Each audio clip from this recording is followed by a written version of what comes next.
আসসালামু আলাইকুম রহমতুল্লাহ। এমকে জামান রচিত easy plus hand note and বিশ্বমানের বইয়ের পক্ষ থেকে আপনাদের স্বাগত। আজকে টিটেলের বিষয় কর্পোরেট ট্যাক্স প্ল্যানিং প্রথম অধ্যায়ের চতুর্থ ক্লাস। আজকের ক্লাসে আমরা এই অধ্যায়ের বিগত সালের যে বোর্ড প্রশ্নগুলো আছে এই প্রশ্নগুলো সমাধান করব। চলুন আমাদের বইয়ের বোর্ড প্রশ্নগুলো দেখে আসি। প্রথমে এক্সারসাইজে 19 নম্বরে আছে 2015 সালে এই প্রশ্নটি এসেছিল এবং এক্সারসাইজ নাম্বার 20 2016 সালে এই প্রশ্নটি এসেছে। 17 সালে জাতীয় বিশ্ববিদ্যালয়ে এই অধ্যায় থেকে অঙ্ক আসেনি, পরবর্তীতে আসবে ইনশাল্লাহ। তা আসুন 15 সালে যে প্রশ্নটি এসেছে এটি আমাদের বইয়ের ফরম্যাট নাম্বার 2 প্রবলেম নাম্বার 5 এই অঙ্কটি এসেছে। এটা 4 মার্কের জন্য বি পার্টের এই প্রশ্ন। বি পার্টে আপনি বুঝবেন কী হবে, কোশ্চেন নাম্বার 2 থেকে 9 পর্যন্ত এগুলি সব বি পার্টের প্রশ্ন। এখানে 7 নম্বর কোশ্চেনে দেখা যাচ্ছে, তার মানে এটা 4 মার্কের জন্য এসেছে। দুইটা কোশ্চেন অ্যান্সার দেওয়া আছে। এবার আসুন এক্সারসাইজ নাম্বার 20, এটি 2016 সালের প্রশ্ন। কোশ্চেন নাম্বার দেখা যাচ্ছে এখানে 15 লেখা আছে, তাহলে 10 থেকে 17 পর্যন্ত যে কোশ্চেন নাম্বারগুলো লেখা থাকবে এগুলি সব সি পার্টের 10 মার্কের অঙ্ক। তো 16 সালে সি পার্টে এসেছে অঙ্কটি আমাদের বইয়ের। এটা ফরম্যাট নাম্বার 1 প্রবলেম নাম্বার 12, এটা হুবহু কমন আসছে। তো আসুন এখন আমরা সমাধানটা শিখে আসি আমাদের বই থেকে। প্রথমে ফরম্যাট নাম্বার 1 12 নম্বর প্রবলেম, এটা 2016 সালের প্রশ্ন। এই প্রশ্নটা আমরা প্রথমে সমাধান করব, তারপর 2 নম্বর ফরম্যাট থেকে 15 সালে যে প্রশ্নটা এসেছে এটা সমাধান করব। প্রশ্নটি বলা হচ্ছে a taxpayer have a receive of taka 2 lakh in his income that is fully taxable. একজন করদাতা যদি এখনই তার ইনকামের পরিমাণ দেখা যাচ্ছে 2 লাখ টাকা, 2 লাখ টাকা কর পূর্ব লাভ, এটা ফুললি ট্যাক্সেবল, পুরোটাই করযোগ্য। Current interest rate are 10% on fully taxable security and the tax payer face a current tax rate 31%। বর্তমানে কারেন্ট ইন্টারেস্ট রেট কিন্তু 10%, আর এই সিকিউরিটির উপরে ট্যাক্স দিতে হবে, ফেস করতে বর্তমান করদাতা 31% করে বর্তমান করের হার। If the tax payer delay receive the amount will grow to 2,20,000 taka at the end of the year second. যদি করদাতা এখনই টাকাটা উত্তোলন না করে একটু দেরি করে ডিলে করে তাহলে 1 বছর পরে অর্থাৎ সেকেন্ড ইয়ারের শেষে দেয় 2,20,000 টাকা ওখানে সুদে আসলে জমা হবে। আর ফার্স্ট ইয়ারে এখন কত, ফার্স্ট ইয়ারের শেষে 2 লাখ আর সেকেন্ড ইয়ারের শেষে 2,20,000 টাকা, কারণ 10% সুদ হয়েছে 2 লাখের উপরে, তাহলে 2 লাখের উপরে 10% গুণ করলে হয় 20,000 টাকা। নেক্সট সেন্টেন্স বলা হচ্ছে the tax payer should decide whether two receive the money now or at the end of the year second. তাহলে কোন সিদ্ধান্ত নেবে সে, ট্যাক্স পেয়ার কি এখনই টাকাটা উত্তোলন করে নেবে নাকি 1 বছর দেরি করে সেকেন্ড ইয়ারের শেষে উত্তোলন করবে। রিকোয়ারমেন্টে এখানে আমাদের 4টা প্রশ্ন করা হয়েছে। প্রথম প্রশ্ন, when should the tax payer elect to receive the income. ট্যাক্স পেয়ারের জন্য অর্থাৎ করদাতার জন্য ইনকামটা কোন সময়টা উত্তোলন করা উচিত, এখনই উত্তোলন করবে নাকি 1 বছর ডিলে করবে। এই প্রশ্নের উত্তর দিতে গেলে আমাদেরকে 2টা স্টেপ করতে হবে। প্রথম স্টেপে রিসিভ নাও দিয়ে আমাদের একটা অঙ্ক করতে হবে, দ্বিতীয় স্টেপে ডিলে রিসিভ অর্থাৎ ডিফার্ড রিসিভ দিয়ে আরেকটা অঙ্ক করতে হবে। তারপরে আমরা ডিসিশন দিব যে কোন সময় আমাদের রিসিভ করা উচিত, যে ইনকামটা বড় হবে সেটাই আমাদের জন্য ভালো হবে। তো আসুন 1 নম্বর প্রশ্নের উত্তরটা আমরা দেখে আসি আমাদের বই থেকে। Calculation of receive now, we know that, আমরা জানি রিসিভ নাও সূত্রটি হলো income on minus tax rate first bracket close third bracket শুরু 1 প্লাস সেকেন্ড ব্র্যাকেট শুরু আর ইন্টু ফার্স্ট ব্র্যাকেট শুরু 1 minus tax rate second first bracket second bracket third bracket close. হিয়ারে আমরা income পেয়েছি 2 লাখ টাকা, আর এর মান 10%, ট্যাক্স রেট ফার্স্ট এবং সেকেন্ড একটাই রেট ছিল মাত্র 31%, সেকেন্ড রেট আলাদা ছিল না, একটাই রেট ছিল। এখন সূত্রে আমরা মানগুলো বসাই, 2 লাখ টাকা 1 মাইনাস ট্যাক্স রেট 31%, ব্র্যাকেটের ভিতরে 1 প্লাস আয়ের মান 10%, 1 মাইনাস ট্যাক্স রেট 31%। এবার আমরা ক্যালকুলেশন করি, প্রথমে ফার্স্ট ব্র্যাকেটের কাজগুলো কমপ্লিট করি। এই ফার্স্ট ব্র্যাকেটে কাজ করলাম 1 থেকে 0.31 বাদ দেওয়ার পরে। এবার আসুন যেটা থাকলো 0.69 থাকে থার্ড ব্র্যাকেটের ভিতরে এই থার্ড ব্র্যাকেটের ভিতরে আবার ফার্স্ট ব্র্যাকেট আছে, তো ফার্স্ট ব্র্যাকেটের কাজটা আগে করতে হয়। তো সেটা আমরা করলাম। 1 থেকে 0.31 বাদ দেওয়ার পরে 0.69 থাকে, আর এর সাথে এবার আমরা 10.10 গুণ করব। নেক্সট লাইনে আমরা তাহলে সেকেন্ড ব্র্যাকেটটা ওঠা দিতে পারবো। তারপরে থার্ড ব্র্যাকেটের ভিতরে 1 প্লাস 0.069 আছে, আর এদিকে 2 লাখের সাথে 0.69 গুণ করলে হয় 1,38,000 টাকা। থার্ড ব্র্যাকেটের ভিতরে 1.069 এটা আমরা যোগ করে নিলাম, নিয়ে বাইরে আমাদের তাহলে ব্র্যাকেট উঠে গেল, এবং গুণ হলো। গুণ করে দেখলাম 1,47,522 টাকা হয়েছে। এটা হলো রিসিভ নাও এর পরিমাণ। এবার আসুন ডিফার্ড রিসিভ। ডিফার্ড রিসিভের সূত্র ছোট, আমরা জানি ডিফার্ড রিসিভ সমান income 1 minus tax rate second রেটটা ওই একই 0.31, 1 মাইনাস এখানে ফার্স্ট ব্র্যাকেটের ভিতরে 1 মাইনাস 0.31, 1 থেকে বাদ দেওয়ার পরে 0.69, 2,20,000 সাথে 0.69 গুণ করলাম, 1,51,800 টাকা হয়েছে। ক্লিয়ার? এই হলো আমাদের দুইটা ইনকাম। এখন আসুন স্টেপ এ আর স্টেপ বি। এখানে দেখলাম রিসিভ নাও 1,47,522 হয়েছে, আর ডিফার্ড রিসিভে 1,51,000 হয়েছে। তাহলে 1,51,000 টাকা তো বড়। ইনকামের ক্ষেত্রে যেটা বড় হবে সেটা আমাদের গ্রহণ করা উচিত হবে। The tax payer elect to receive defer for 1 year, 1 বছর দেরি করায় তার জন্য ভালো হবে, because their income is higher, কারণ তার ইনকাম এখানে বড় হচ্ছে। বাস 1 নম্বর প্রশ্নের উত্তর শেষ। 2 নম্বর প্রশ্নটা আমরা দেখে আসি। At what interest rate would the taxpayer be indifferent between the two options? দেখো, হোয়াট ইন্টারেস্ট রেট আমরা সূত্র প্রথমে 1 নম্বর ক্লাসে শিখেছিলাম যে রেট হবে দুইটা, এটা হচ্ছে ইনডিফারেন্স ইন্টারেস্ট রেট আর ইনডিফারেন্স ইনকাম ট্যাক্স রেট। এখানে ইনডিফারেন্স ইন্টারেস্ট রেটের কথা বলা হয়েছে।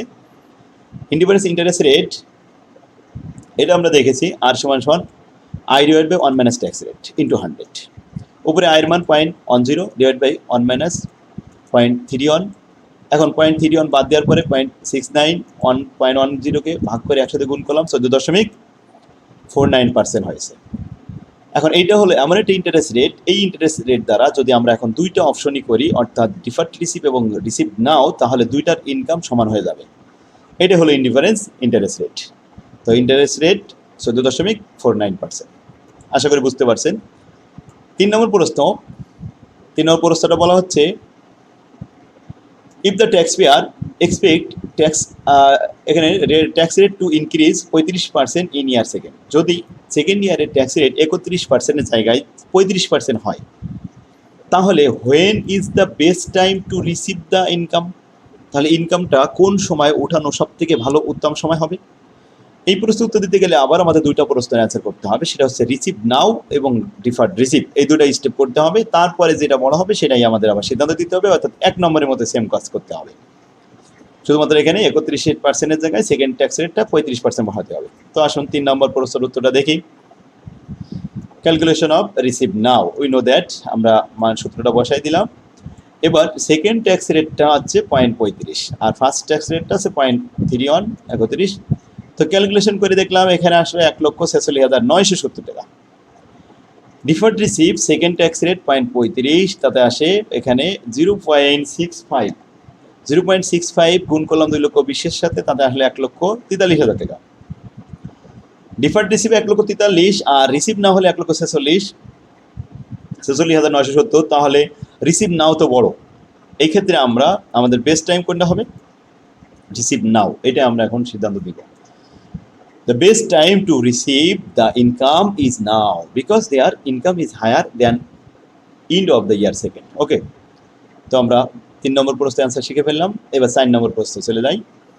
At what tax rate in year second ইয়ারে ট্যাক্স রেট কত হলে the taxpayer be indifferent between the two option, দুইটা অপশনের ইনকাম সমান হয়ে যাবে, কোনো ডিফারেন্স থাকবে না। তাহলে আমাদের ট্যাক্স রেট সেকেন্ডটা বের করতে বলা হচ্ছে। সেকেন্ড ট্যাক্স রেট বের করার জন্য আমাদের সূত্র মুখস্থ করা লাগে না। এই সূত্রটা হলো রিসিভ নাও সমান ডিফার্ড রিসিভ, এটা সমান দিলে হয়ে যায়। তো আসুন রিসিভ নাওয়ের সূত্র সমান ডিফার্ড রিসিভ, দুই জায়গায় ট্যাক্স রেট সেকেন্ড আছে দুই পাশে। এই সেকেন্ড ট্যাক্স রেটটা আমরা বাদ দিয়ে আর সকলের মান লিখবো। ইনকাম প্রথমে আমাদের রিসিভ নাও হচ্ছে 2 লাখ, আর এই পাশে ডিফার্ড রিসিভ কিন্তু 2,20,000। ট্যাক্স রেট ফার্স্ট হচ্ছে 0.31, 1 মাইনাস আর এর মান তো আমরা দেখছি এখানে 10%। ট্যাক্স রেট সেকেন্ডে আমরা বসাচ্ছি না, রেখে দিচ্ছি, আর সমান এই পাশেও সেকেন্ড ট্যাক্স রেটটা রেখে দিলাম। তৃতীয় লাইনে আমরা গেলাম, এখন দেখব যে ফার্স্ট ব্র্যাকেটের কাজগুলো আমরা আগে করব। তাহলে 1 মাইনাস 0.31 যেটা আছে এটা আমরা যদি 1 থেকে 0.31 বাদ দিই তাহলে 0.69 থাকে।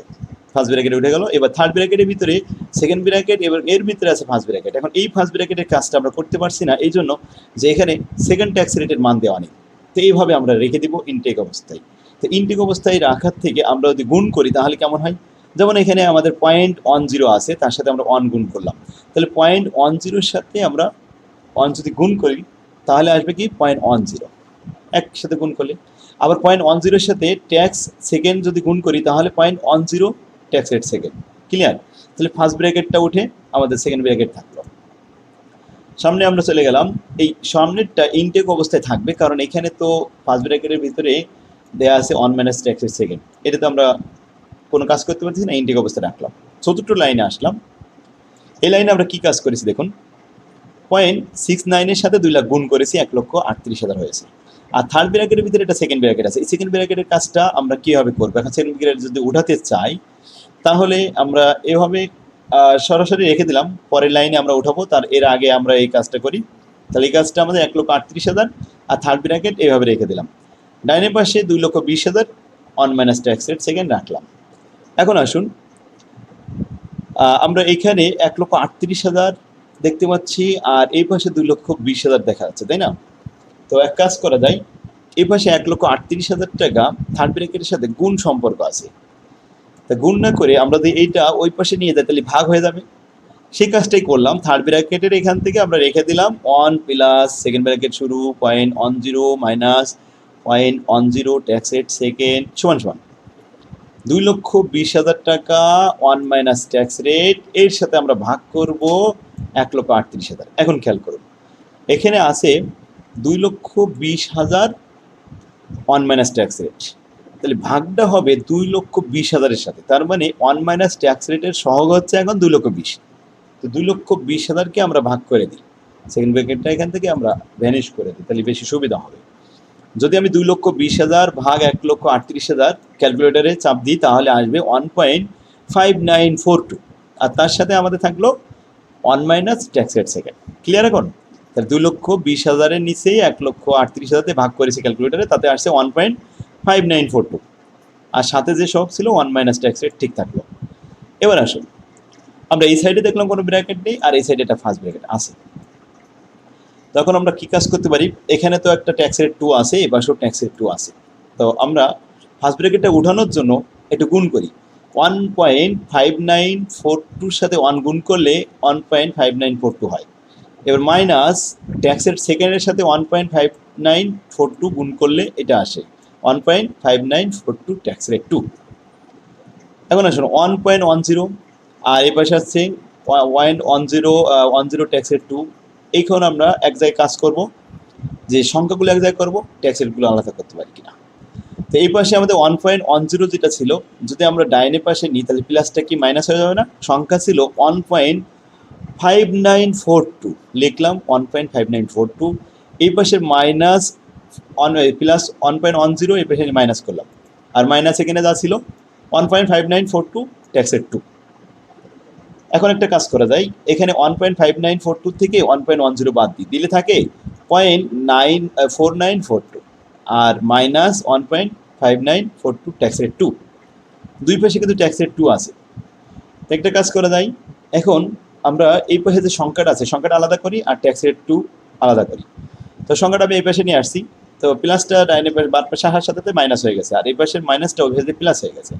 তো এই পাশে মাইনাস 1.5942 ট্যাক্স রেট 2 আর প্লাস 0.1042 ট্যাক্স রেট 2।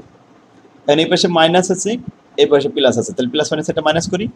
1.5942 থেকে 0.10 বাদ দিলাম, দিলে 1.4942 ট্যাক্স রেট 2 থাকলো।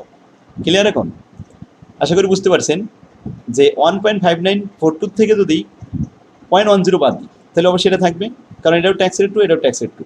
ট্যাক্স রেট 2 থাকলো মাত্র 1.4942, বাস, আর কিছু নেই। এবার উভয় পক্ষে মাইনাস আছে, মাইনাসটা উঠে যায়, উভয় পক্ষে মাইনাস উঠে গেল, তাহলে এই পাশে থাকলো 0.4942 আর এই পাশে থাকলো 1.4942 ট্যাক্স রেট 2। ক্লিয়ার?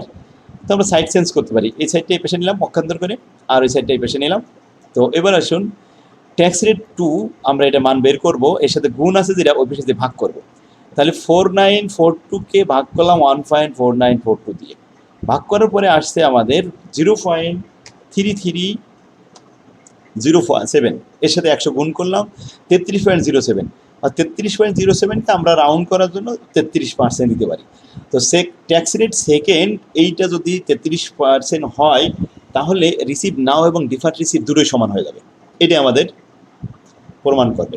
এখন আমরা যদি প্রমাণ করতে চাই তাও আমরা দেখাতে পারি। এখন কি করব, দুইটা অপশনই করব। রিসিভ নাও আপনারা করেন, রিসিভ নাও ট্যাক্স রেট সেকেন্ডটা ধরবেন 33% আর ফার্স্টটা ধরবেন 31%, দেখবেন রিসিভ নাও ডিফার রিসিভ দুটোই সমান হয়ে গেছে। ক্লিয়ার?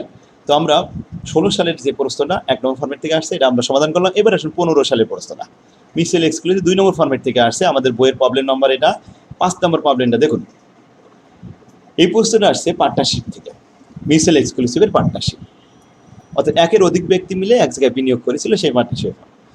প্রশ্নটা পড়ি, বসে সাপোজ এ ট্যাক্সপেয়ার ইনভেস্ট টাকা 1 লক্ষ is a partnership firm, taxpayer face A personal tax rate 70% and the tax rate on the capital gain 30%। যদি কোনো মূলধনী লাভ খাতে আয় হয় তাহলে সেখানে 30% গেইন ট্যাক্স হবে। গেইন ট্যাক্স কিন্তু করদাতার জন্য একটা সেভ হয়, সরকার দিয়ে দেয়। ইন দ্য ফার্স্ট ইয়ার, প্রথম বছরে দ্য পার্টনারশিপ স্পেন্ড ব্যয় করেছিল পার্টনারশিপ ফার্মে দ্য এন্টার মোট টাকা 1 লক্ষ অন এ রিসার্চ অ্যান্ড ডেভেলপমেন্টের জন্য, গবেষণার জন্য। সেখানে কোনো আয় হয়নি, সেখানে বিনিয়োগ করা হয়েছে। Which the taxpayer can claim, এই গবেষণার কাজে বিনিয়োগ করার কারণে ট্যাক্সপেয়ার দাবি করেছে as a deduction against the other income, অন্য ইনকামে যে ট্যাক্স রেট হয় ওই ট্যাক্সের উপর থেকে এই ট্যাক্সটা কেটে দিতে হবে, কর কর্তন করতে হবে। কেন? কারণ যদি ক্যাপিটাল গেইন হয় কোনো একটা আইটেমে তাহলে সরকারের যে ট্যাক্স দেওয়া হয় এরা ট্যাক্স থেকে কেটে নেওয়া হয়, তো এটাকে ট্যাক্স সেভিংও বলা হয়। যাই হোক, এরপর বসে in the second year the partnership sell the develop technology and the taxpayer share of the sale price 80,000 টাকা, which is the taxed as the capital gain. বলছে যে পরবর্তীতে ট্যাক্সের পরিমাণ হয়েছে 80,000, এটা পুরোটাই ক্যাপিটাল গেইন হিসেবে বিবেচনা করতে হবে। Ignoring time value of money in your answer, এখানে অ্যান্সার করার সময় সময়ের কোনো প্রভাব পড়বে না, টাইম ভ্যালু মানে কোনো প্রয়োজন নেই। প্রশ্ন নম্বর 2টা, একটা বলছে what is the PD tax rate of return to the tax payer. আমরা 2 নম্বর ফরম্যাটের ক্লাসে 3 নম্বর ক্লাসে আমরা শিখেছিলাম পিডি ট্যাক্স আর আফটার ট্যাক্স, এই দুটো প্রশ্ন হয় সাধারণত এই ফরম্যাট থেকে। তো pre tax rate of return আর what is the after tax rate of return এটা দেখাতে হবে। তো আমরা জানি calculation of pre tax rate of return আর সমান পার্টনারশিপ স্পেন্ড যা করেছে 1 লক্ষ টাকা, এখান থেকে মাইনাস করো ক্যাপিটাল গেইন, বাদ দেওয়ার পরে 20,000 থাকবে, ওটাকে ভাগ করবো ইনভেস্টমেন্ট কিন্তু ওই অ্যাকচুয়ালি 1 লাখ টাকায় সে বিনিয়োগ করেছে ইন্টার অ্যামাউন্ট। তো এখন 20,000কে 1 লাখ দিয়ে ভাগ করে একসাথে গুণ করলে 20% হবে, বাস okay. After tax rate of return যদি বলে তাহলে একটু আপনার সূত্রটা চেঞ্জ হয়ে গেল। এবার capital gain on minus tax rate divided by, দেখুন আগেও কিন্তু ক্যাপিটাল গেইন আমরা এইভাবে বের করেছিলাম, কী হবে, ক্যাপিটাল গেইন সরাসরি দেওয়া ছিল, আর capital gain on minus tax rate divided by partnership spend on minus personal tax. তো পার্সোনাল ট্যাক্স ব্যক্তিগত কর, তো উপরে ট্যাক্স রেট আছে 30% আর নিচেই পার্সোনাল ট্যাক্স কিন্তু 70%। এবার ক্যালকুলেশন করে -1 কিন্তু বাইরে। তো আগে আমরা ফার্স্ট ব্র্যাকেটের কাজটা করি, 1 মাইনাস 0.3 যদি বাদ দিই 0.7 থাকবে। তো 80,000-এর সাথে 0.7 গুণ করলে 56,000 হবে, আর নিচেই 1 লাখ, এবার 1 থেকে 0.7 চলে গেলে 0.3 থাকবে, 1 লাখের সাথে 0.3 গুণ করলে 30,000 হবে। 56,000-কে 30,000 দ্বারা ভাগ করলাম, আর -1 কিন্তু ইনটেক অবস্থায় থাকলো। এখন ভাগের কাজ আগে, তারপরে বিয়োগের কাজ। তো ভাগের কাজ করলাম, 1.867 হয়েছে, সেখান থেকে 1 মাইনাস করলাম, তাহলে 867 আসছে, আমার থেকে গেল 0.867। এটার সাথে আমরা 100 গুণ করলাম, তাহলে আমরা পেয়ে গেলাম 86.70%। ওকে, সেক্ষেত্রে দেখুন এই ছিল আমাদের বোর্ড প্রশ্ন। এর পরবর্তীতে আবার যে বোর্ড প্রশ্ন আসবে আমি আবার পর্যায়ক্রমে এই বোর্ড প্রশ্নগুলো সমাধান করে দেবো। অনেকের অনুরোধে এই বোর্ড প্রশ্নগুলো সমাধান করে দিতে হবে। তারপরে এই ওয়ার্কিংটা অনেকে বুঝতে পারছিল না, সেটা সমাধান করার কথা অনেকে অনুরোধ করেছে, আমার ফেসবুকে দেখলাম কমেন্টের মাধ্যমে। তো সেক্ষেত্রে দেখুন সকলের অনুরোধে আমি এই ক্লাসটা দিলাম। আর যদি আপনাদের আরও কিছু ক্লাস প্রয়োজন হয় কমেন্ট করবেন, ভিডিওর নিচেই আমাকে জানাবেন, আমি চেষ্টা করব আপনাদেরকে সহযোগিতা করার জন্য। আর ভিডিওটা যদি ভালো লাগে তাহলে আপনি শেয়ার করে নিজ টাইম লাইনে রাখুন, পাশাপাশি আপনার বন্ধুদেরকে ইনবক্সে সেন্ড করতে পারেন, আপনার যত ফ্রেন্ড লিস্টে আছে। আর সাথে সাথে আপনার কলেজের যে গ্রুপ পেজগুলো আছে এই গ্রুপ পেজে শেয়ার করে দিলে অনেকেই হতদরিদ্র মানুষ আছে, সেখানে অনেক কর্মব্যস্ততা থাকে, অনেক মেয়েরা সংসারে থাকে, তাদের ভিডিওগুলো পাইলে তাদের অনেক উপকার হবে। অনেকেই আমার সাথে এমনও কথা বলে যে স্যার আগে যদি আমি এই ভিডিওটা পাইতাম আমার অনেক অনেক উপকার হতো। তো আমি মনে করি যদি আপনাদের মাধ্যমে এই উপকারটা হয় তাহলে তাদের আল্লাহ খুশি হবে। তো আপনারা এই উপকারটা একটু করুন, সকলেই যারা ভিডিওটা দেখবেন একটু শেয়ার করবেন। কারণ আমাদের এটা তো কোনো রাজনৈতিক ভিডিও না, কোনো ধর্মীয় ভিডিও না, এটা তো আমাদের শিক্ষণীয় বিষয়। আর যেহেতু আপনারা ছাত্র, আপনাদের ফ্রেন্ড লিস্টে সবাই বন্ধুরা আছে ছাত্ররা, আপনাদের এমবিএ বন্ধুরাই আছে, তাহলে আপনারা কেন শেয়ার করবেন না? সকলে শেয়ার করবেন আর অন্যদেরকেও উৎসাহিত করবেন। আমি চেষ্টা করব আপনাদেরকে সহজভাবে বোঝানোর জন্য। সেক্ষেত্রে দেখুন, যাদের আমার বইটা দরকার, এখানে যে স্ক্রিনে নাম্বারটি দেখতে পাচ্ছেন, এই নাম্বারে যোগাযোগ করে আমাদের অফিস থেকে সরাসরি নিলে সুলভ মূল্যে নিতে পারবেন। এবং নকল হতে সাবধান, কারণ ইজি প্লাস হ্যান্ড নোট ইতিমধ্যেই অনেকেই তাদের বইয়ের উপরে ইজি প্লাস হ্যান্ড নোট লিখে ছাত্রদের সাথে প্রতারণা করছে। তো আমরা সাবধান করছি যে আপনারা ইজি প্লাস হ্যান্ড নোট দেখলেই কিনবেন না। আমার বইয়ের উপরে নাম লেখা আছে easy plus hand note and বিশ্বমানের বই, এম কে জামান সিরিজ। পিছনে দেখবেন যে জামান স্যারের ছবি দেওয়া আছে, তো আমার ছবিটা পিছনে দিয়ে এবং সেখানে নাম লেখা আছে, দেখে কিনবেন, প্রতারিত হবেন না। ঠিক আছে দেখুন, তাহলে আজকের ক্লাস আমাদের এখানে শেষ হলো। আল্লাহ হাফেজ, আসসালামু আলাইকুম রহমতুল্লাহ।